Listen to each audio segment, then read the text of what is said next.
Mes frères et sœurs, amis dans le Seigneur, que la paix et la grâce de Dieu soient avec vous tous et toutes. C'est notre première rencontre pour ce nouvel an et je dois vous présenter mes vœux les plus sincères pour ce nouvel an. J'espère que le Seigneur va aller jeter une bénédiction spéciale sur la vie. Excusez-nous, nous voulons présenter pour les sympathies nous à sœur Emmanuela. Sœur Emmanuela. Donc, rassure que le Seigneur vous force et courage. Ainsi que les membres de la famille pour traverser ce moment difficile. Nous comprenons comment leur être qui cher à vous, qui connaît que devancez vous. Donc on a ça va comme douleur, comme chagrin, mais nous connaissons tout, le Seigneur a toujours fait provision pour nous. Nous devons compter sur bon Dieu. Amen. Nous avons un mot de la dégâts. Je veux dire, on a passé quelques minutes, peut-être 10 minutes comme ça. Bon, je pensais que c'est juste de saluer, mais quand même. Message que je vais vous prêcher pendant 2 heures de temps, on va le voir dans 10 minutes. D'accord. 1 Samuel chapitre 7, de là nous va parler. Alors, je n'ai annoncé ce texte-là, on va lire, mais qui me lit de verset 9 à verset 14. Samuel prit un agneau de lait et l'offrit pour tout entier en holocauste à l'Éternel. Il cria à l'Éternel pour Israël et l'Éternel l'exauça. Pendant que Samuel offrait l'holocauste, les Philistins s'approchèrent pour attaquer Israël. L'Éternel fut retenti en ce jour son tonnerre sur les Philistins et les mit dans les routes. Ils furent battus devant Israël.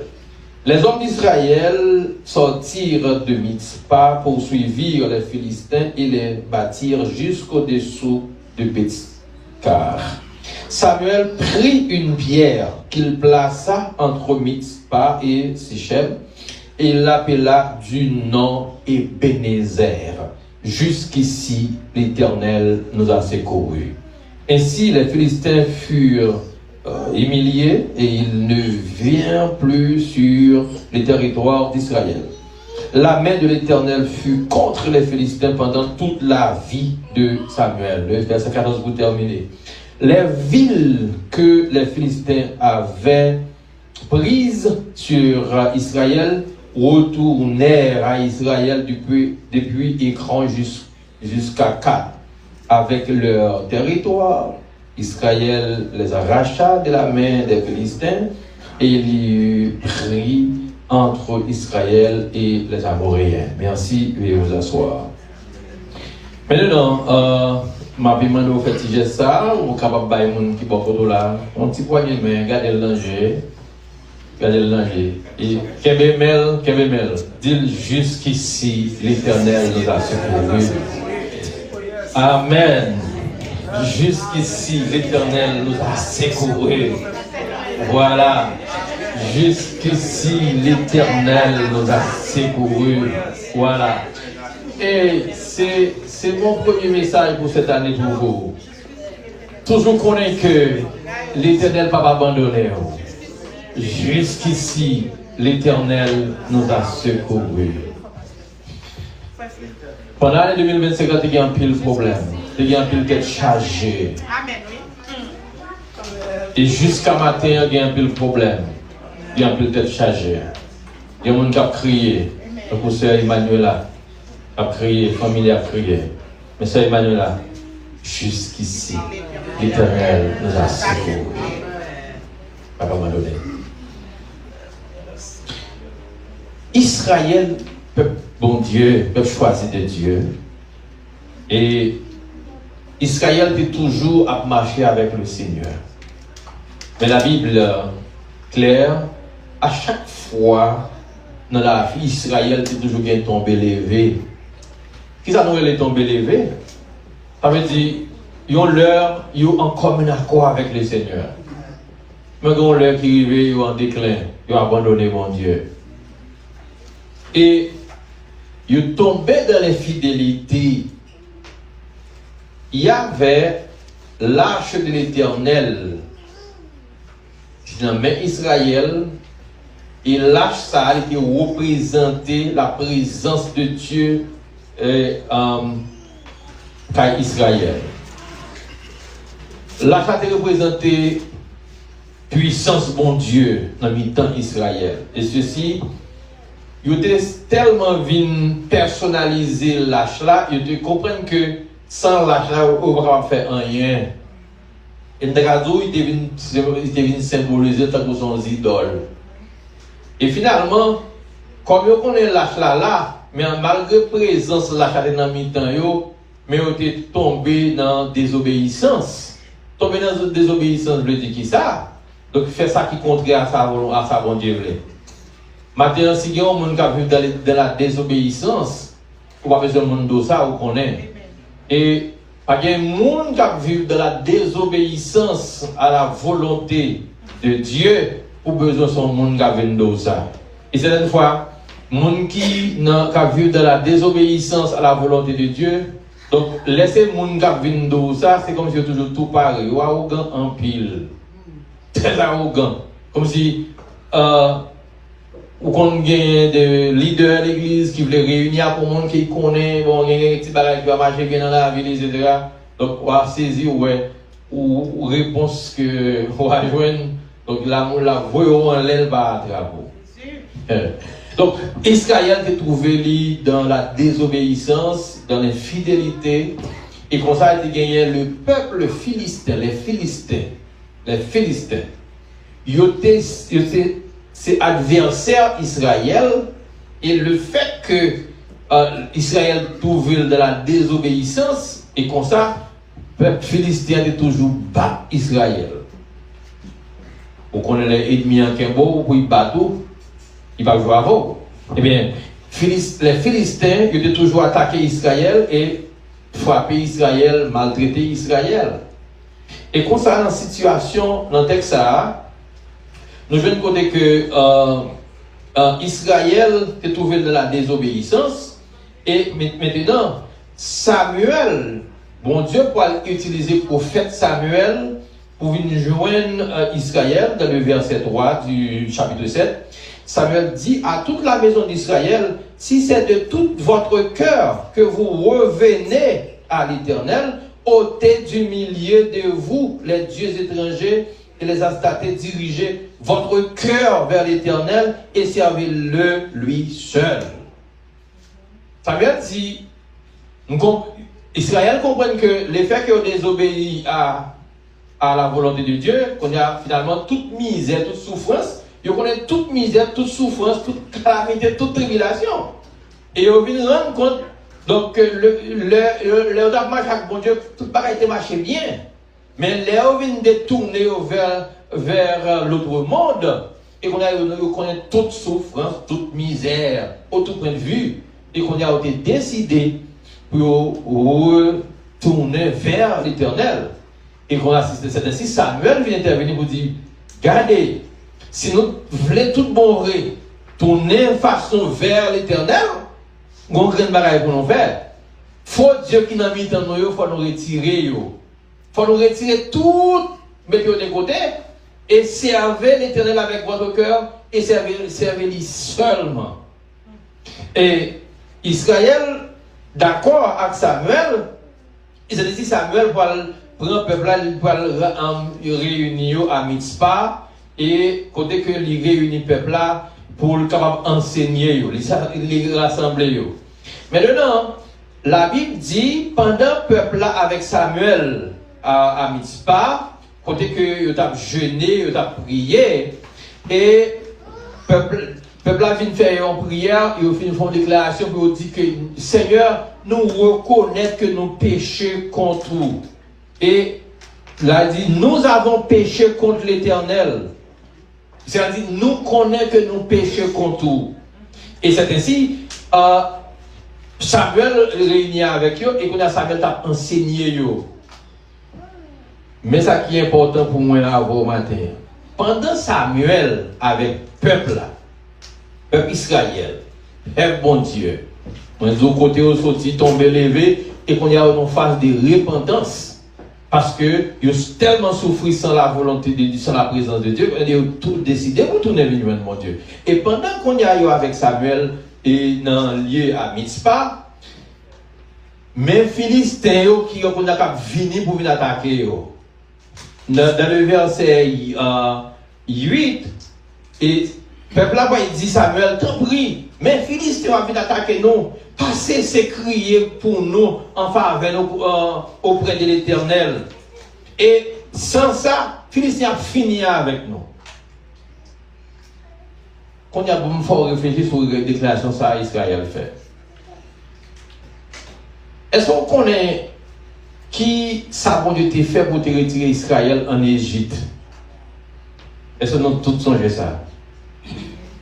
Allez, traverser la mer Rouge à pied sec, engloutir l'armée Pharaon dans la mer Rouge pour préserver le peuple là.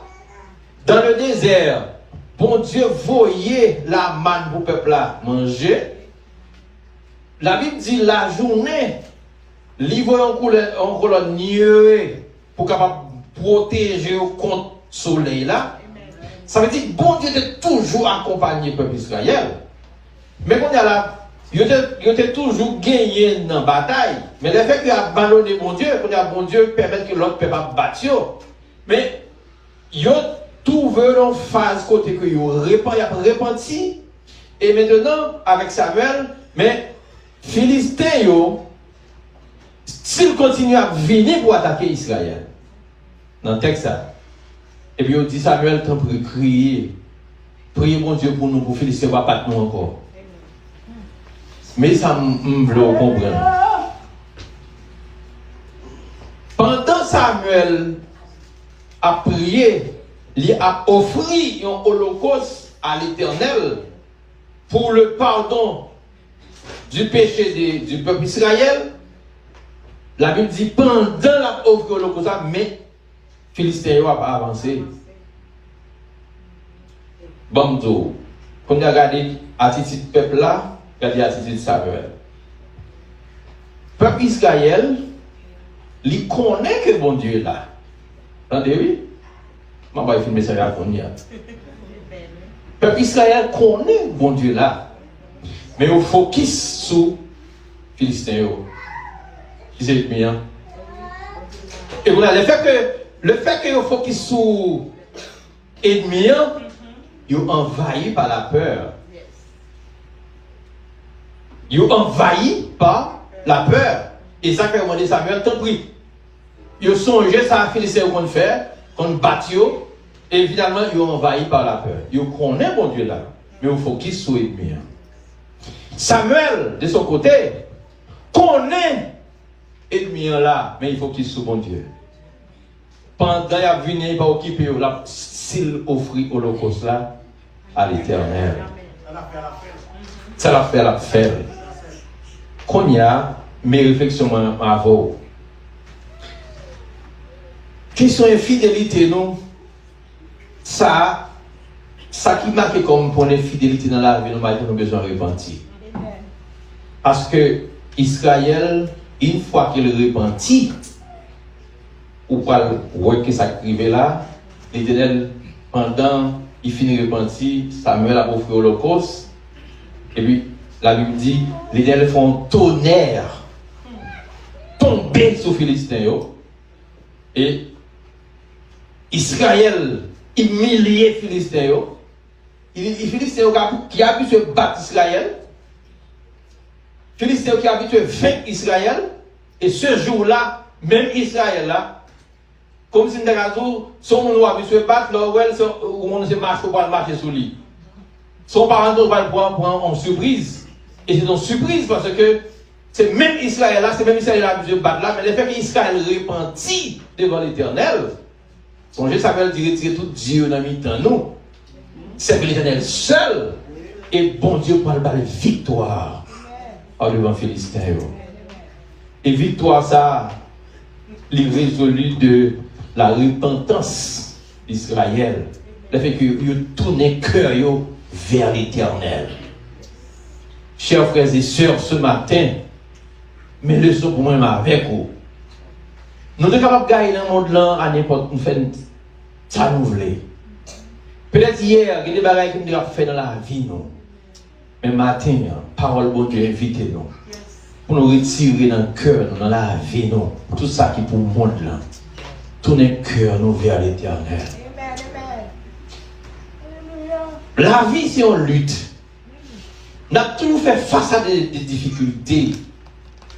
Difficultés que nous avons fait face avec eux, nous avons besoin d'argent pour nous résoudre le problème. Nous avons besoin de monde pour soutenir nous. Nous avons besoin de toute bagaille. Mais en début de tout ce qu'on a besoin, l'Éternel est au-dessus de tout. Et tout ce qu'on a besoin, provision, ça fait dans bon Dieu déjà. Et c'est ça qui fait que l'aime bon Dieu, j'ai toute bagaille. L'aime pas bon Dieu, j'ai toute bagaille, je rien. Comprenez ça? Ça m'a dit là, il expliqué 12 janvier 2010 en Haïti. Il y a pile fortune. Pile fortune. Dans moins qu'une minute, un tremblement de terre passé, tout bagaille écrasé, et finalement, mon nom tombé plat. La vie nous dans les États-Unis, quand on expliqué ça très bien. Moi-même, ça moi ici. Ou bien doit fonctionner, ou bien car, ou bien machine, ou bien on bon matin, il perd le job, s'il va veiller après ça, ou dans la réalité, on laisse. Finalement, pour nous montrer que bien matériel sont à posséder par représenter rien sans mon Dieu. Et ça qui est important, c'est que bon Dieu dans la vie. Maintenant, Israël retournait vers Dieu. Et finalement, bon Dieu bat aux victoires. Mais ça qui est important, c'est pas que Samuel te focus sur bon Dieu. L'idée est focus sur bon Dieu. Mais tu connais ennemi là, il focus sur bon Dieu. Ceux qui sont focus ce matin, sous problème au senti qu'à bravage, c'est eux même qui faut. Même bien qu'on connaît bon Dieu là, mais on focus sur le problème. Où est le problème devant? Problème, bah, on est, moi, j'ai un problème. J'ai un problème parce que je n'ai jamais vu beaucoup de parler. Je n'ai jamais vu la petite moi. Mais, pays d'Haïti, tout nous connaissons une situation hier. Je prie bon Dieu pour bon Dieu ouvrir les portes pour venir joindre moi. Et qu'on y a venu quand même. Il y a venu là, je vais venir avec eux, je vais faire chez le Bénin. Il y a venu. Il y a l'autre problème. Gros problème, pas problème, pas. Mais tout problème, c'est problème. Chaque monde a un problème. Et ça, on va gagner plus de mains qui vont arriver. Parce qu'il y a toujours un problème. Par exemple, côté dans la Bible que nous lisons, parole bon Dieu enseigne, nous pas de problème. Parole bon Dieu toujours enseigne, a toujours un problème. Mais c'est important, bon Dieu dit, je serai avec vous tous les jours jusqu'à la consommation des œufs. Je ne vais pas jamais la go, je ne vais pas jamais abandonner. Moi, crois ça, bon Dieu, je ne vais pas jamais la guider, je ne vais pas jamais abandonner. Mais jour, moi, je m'abandonner, bon Dieu. Jour, moi, bon Dieu, donc pour me faire ça, je connais tout problème, pour me connaître tout problème de ce monde. Frère Maxime, ce qui est important maintenant, c'est que nous devons bailler bon Dieu la vie. Quitter bon Dieu prendre place dans la vie. Ça va venir autour de nous. Pas focus sur eux, focus sur bon Dieu. Les Israël focus sur les Philistins qui sont ennemis qui vont venir, ils vont avoir de la peur.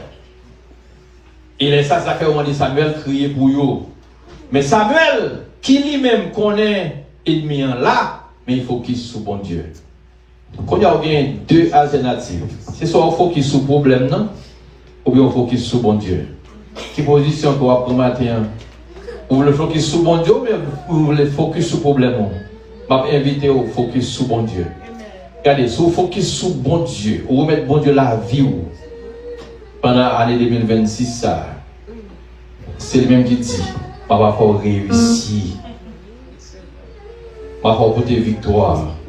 Pour Maxime, victoire c'est pour vous matin. Ou seulement besoin de recevoir. Très bien. Vous avez besoin de recevoir, vous avez besoin de vivre de lui. Parce que victoire, c'est pour vous. Est-ce que vous voulez gagner victoire matin? Focus sur mon Dieu. Pas focus sur le problème avant de dire. Que le Seigneur vous bénisse.